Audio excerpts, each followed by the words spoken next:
नमस्कार दोस्तों, स्वागत है आप सभी का आपके अपने YouTube चैनल सरकारी भारत में। दोस्तों आज के इस वीडियो के अंदर हम बात करने वाले हैं सेंट्रल टीचर एलिजिबिलिटी टेस्ट यानी कि सीटेट के बारे में। सीटेट 2022 जनवरी में आपके क्वेश्चन पेपर हुए थे, तो उसमें गणित के जो भी क्वेश्चंस पूछे गए थे उन सभी क्वेश्चंस को हम आपके लिए लाए हैं।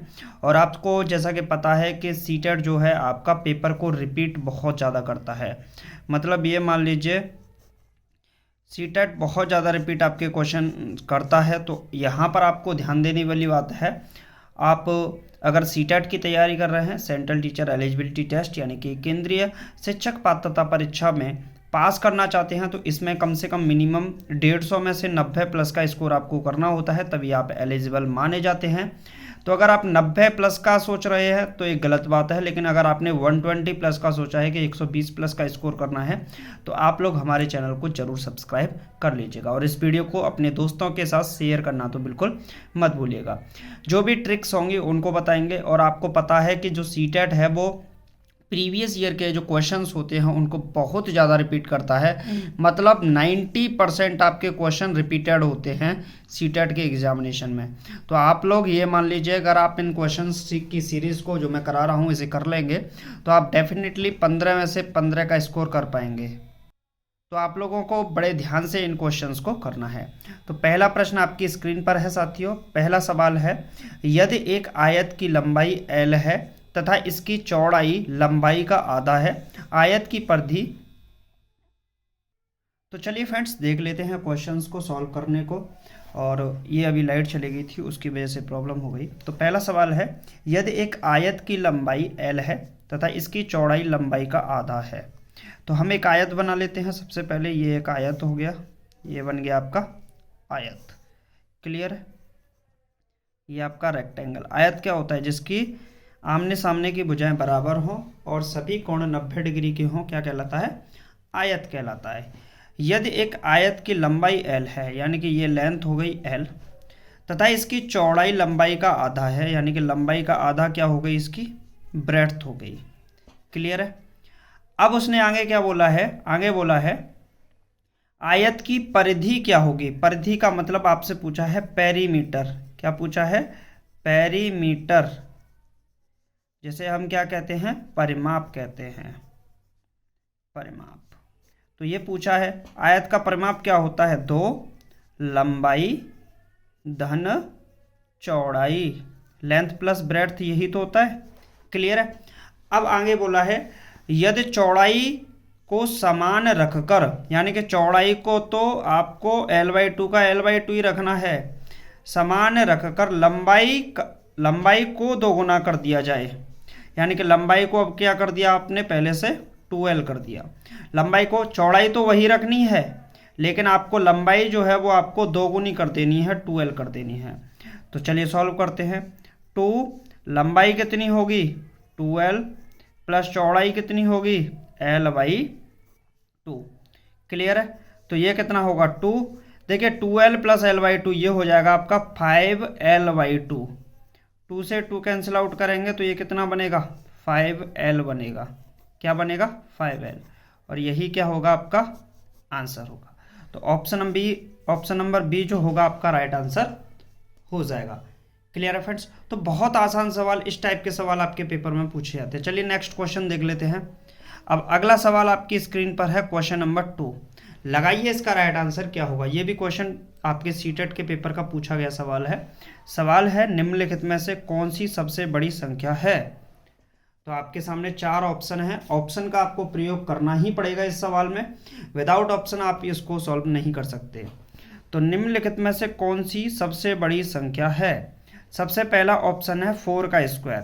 तो 4 का स्क्वायर कितना होता है? तो ये होता है आपका 16। क्या होता है? 16। तो पहले इसको छोड़ दीजिए, तो मैं इसको लिख सकता हूँ सबसे बड़ी संख्या यहाँ पे, ये तो 16 हो गया इसका आंसर। बी ऑप्शन पे चलते हैं, तो ये है 2 मल्टीप्लाई 2 का होल स्क्वायर।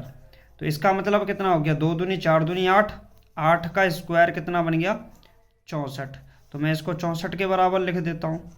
अब सी ऑप्शन पे आते हैं, 2 + 2 का स्क्वायर और इसका भी होल स्क्वायर। तो 2 + 2 कितना होगा? 4 का स्क्वायर और इसका भी स्क्वायर, तो 4 का स्क्वायर कितना होगा 16, 16 का स्क्वायर कितना होगा 256 हो जाएगा। तो यानी कि ये कितने के बराबर आ गया 256 के बराबर आ गया। चलिए नेक्स्ट देखते हैं। डी क्या दे रखा है 2 + 2 + 2 का स्क्वायर, 2 + 2 + 2 का होल स्क्वायर, यानी कि 2 और 2 4, 4 और 2 6, 6 का स्क्वायर कितना होगा 36। तो ये हो जाएगा आपका 36। अब बताइए पूछा था आपसे सबसे बड़ी संख्या कौन है, तो 256 सबसे बड़ी संख्या होगी कि नहीं, तो ऑप्शन नंबर सी हमारा क्या हो जाएगा राइट आंसर हो जाएगा। क्लियर है फ्रेंड्स, बहुत आसान सवाल है, ऐसे ही पूछे जाते हैं। चलिए नेक्स्ट क्वेश्चन देख लेते हैं। नेक्स्ट क्वेश्चन है दोस्तों आपकी स्क्रीन पर, 2 किलो 600 ग्राम आम का वजन, तो आम का वजन लिख लेते हैं पहले, आम का वजन। क्लियर है, तो ये कितना है 2 किलो 600 ग्राम है। आम का वजन कितना है 2 किलो 600 ग्राम। आगे बोला है तथा 1 किलो 450 ग्राम सेबों का वजन, यानी कि सेबों का वजन कितना है, सेबों का वजन, सेबों का वजन कितना है, यह है आपका 1 किलो 450 ग्राम। आम का वजन सेब के वजन से कितना ज़्यादा है, यानी कि ज़्यादा पूछा है, तो आपको क्या करना है माइनस कर देना है सीधा सीधा। तो 2 में से 1 गया तो सीधा सीधा 1 किलो बचेगा, आप ऐसे माइनस कर सकते हो इस जगह पे। 600 में से 450 जाएंगे तो 150 ग्राम। क्लियर है कि नहीं, तो आपका जो आंसर आ जाएगा वो आ जाएगा 1 किलो 150 ग्राम। तो ये आपका क्या हो जाएगा बिल्कुल राइट आंसर हो जाएगा। तो ऑप्शन नंबर बी पे जाएंगे तो 1 किलो 150 ग्राम आपका बिल्कुल सही जवाब हो जाएगा। क्लियर, क्लियर है फ्रेंड्स। चलिए नेक्स्ट क्वेश्चन देख लेते हैं। नेक्स्ट क्वेश्चन आपकी स्क्रीन पर ये रहा। पहला सवाल आपकी स्क्रीन पर जो कि क्वेश्चन नंबर 4 है। क्वेश्चन नंबर 4 है, एक समचतुर्भुज के विकर्णों की लंबाई 8 सेंटीमीटर तथा 6 सेंटीमीटर है, इसकी परिधि ज्ञात कीजिए। एक समचतुर्भुज बताइए, ये एक समचतुर्भुज हो गया, ये क्या बन गया एक समचतुर्भुज। मैं लिख देता हूं, ठीक है। ये समचतुर्भुज के विकर्ण हो जाएंगे, एक विकर्ण ये हो गया और एक विकर्ण ये हो गया। भाई अपोजिट वर्टिसेस को मिलाने वाला जो होता है वो क्या कहलाता है आपका विकर्ण कहलाता है। क्लियर है कि नहीं। तो एक समचतुर्भुज के विकर्ण, पहले विकर्ण को मान लेते हैं हम D1 और दूसरे विकर्ण को मान लेते हैं हम D2। तो D1 बराबर दे रखा है 8 सेंटीमीटर और D2 बराबर दे रखा है 6 सेंटीमीटर। क्लियर है। अब आपसे पूछा है इसकी परिधि क्या होगी। भाई समचतुर्भुज की भुजाएं क्या होती हैं समान होती हैं, तो बोलोगे आप ये तो वर्ग बन गया। नहीं जी, वर्ग में सभी के सभी कोण क्या होते हैं आपके 90 डिग्री के होते हैं, लेकिन ऐसा इसमें नहीं होता है। क्लियर है। तो हम अगर बात करें भुजा क्या होगी, यानी कि इसकी ए निकालते हैं साइड, तो इसका फॉर्मूला होता है half square root of D1 square plus D2 square. ये समचतुर्भुज की भुजा निकालने का फॉर्मूला है। तो आप यहाँ से साइड ए निकालेंगे तो 1/2 स्क्वायर रूट ऑफ D1, यानी कि 8 का स्क्वायर प्लस 6 का स्क्वायर, तो ये हो जाएगा हाफ 8 का स्क्वायर 64 प्लस 6 का स्क्वायर 36, तो ये बनेगा हाफ और ये बनेगा स्क्वायर रूट ऑफ 100, यानी ए बराबर कितना आ जाएगा हाफ, 100 का निकलेगा 10 बाहर, 2 से कैंसिल आउट करेंगे 5 टाइम्स, तो ये कितना आएगा 5 सेंटीमीटर। क्लियर है कि नहीं फ्रेंड्स, समझ में आ गया होगा। अब आपसे पूछा है इसकी परिधि ज्ञात कीजिए।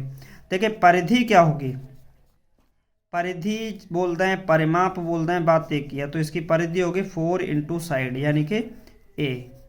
क्लियर है। तो 4 साइड कितनी है 5, तो 4 पंजे 20 सेंटीमीटर आपका आंसर हो जाएगा। अब कौन सा ऑप्शन सही होगा ये देख लेते हैं। ऑप्शन नंबर बी आपका बिल्कुल सही जवाब हो जाएगा। तो इसकी परिधि क्या होगी 20 सेंटीमीटर होगी। क्लियर है कि नहीं फ्रेंड्स, बहुत आसान सवाल है। चलिए नेक्स्ट क्वेश्चन देख लेते हैं।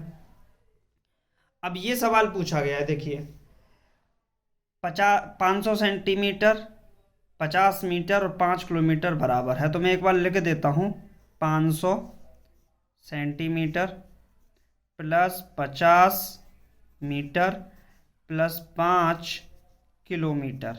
अब ये किसके बराबर है? देखिए आंसर को देखें तो सबके सब मीटर में दे रखे हैं, इसका मतलब हम सबको क्या कर लेंगे, मीटर में कन्वर्ट कर लेंगे। बोलिए कोई दिक्कत किसी भी स्टूडेंट को? ठीक है सर, नहीं भी होनी चाहिए। क्लियर है कि नहीं? तो 500 सेंटीमीटर को क्या बोल सकते हैं भाई, 1 मीटर में क्या होते हैं, 100 सेंटीमीटर। 1 मीटर में कितने होते हैं, 100 सेंटीमीटर। तो 5 मीटर में कितने होंगे, 500 सेंटीमीटर। क्लियर है कि नहीं? तो ये बन गया 5 मीटर प्लस 50 मीटर पहले से कन्वर्ट है। 1 किलोमीटर में कितने मीटर होते हैं, 1000 मीटर होते हैं। तो 1000 मीटर यहाँ से निकल के आएगा। अगर तीनों को हम ऐड करते हैं तो कितना बनेगा, 1000 और 50, 1050 और 5, 1000, सॉरी यहाँ पे 5000 बनेगा क्योंकि 5 किलोमीटर है। तो 5000 प्लस 5050, 5055, कितना बनेगा, 5055 मीटर बन के आएगा। और यही क्या होगा, आपका आंसर हो जाएगा। तो ऑप्शन नंबर कौन सा सही होगा, ऑप्शन नंबर बी आपका राइट आंसर हो जाएगा। क्लियर है? सभी फ्रेंड्स को समझ में आ रहा है, सभी दोस्तों को? अगर कोई समस्या आती है तो कमेंट बॉक्स में आप छाप सकते हैं कि ये प्रॉब्लम आई।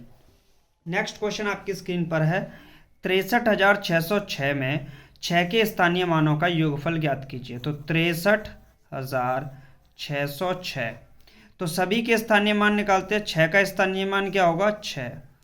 इस 6 का स्थानीय मान क्या होगा, 600। और इस 6 का स्थानीय मान क्या होगा, 6, 1, 2, 3 और ये 4। हम क्या बोलेंगे, इनका योगफल निकालना है। तो 0, 0, 6 क्या हो जाएगा, 6 होगा। 0, 0, 0, 0, 6, 6 और ये 0 अकेला बचेगा और ये 6 अलग बचेगा। तो 606, 60606, ऑप्शन नंबर कौन सा हो जाएगा, डी आपका राइट आंसर हो जाएगा। तो ये सारे के सारे जो भी क्वेश्चन मैंने अभी आपको बताए ये सीटेट के पेपर के क्वेश्चन हैं और 2022 यानी कि जनवरी में इस टाइप के क्वेश्चन पेपर से पूछे गए थे और आंसर की के क्वेश्चन हैं। बिल्कुल आपको टेंशन लेने की आवश्यकता नहीं है। इसी टाइप के जो क्वेश्चंस हैं वो आपके पूछे जाते हैं, सीटेट पूछता रहता है।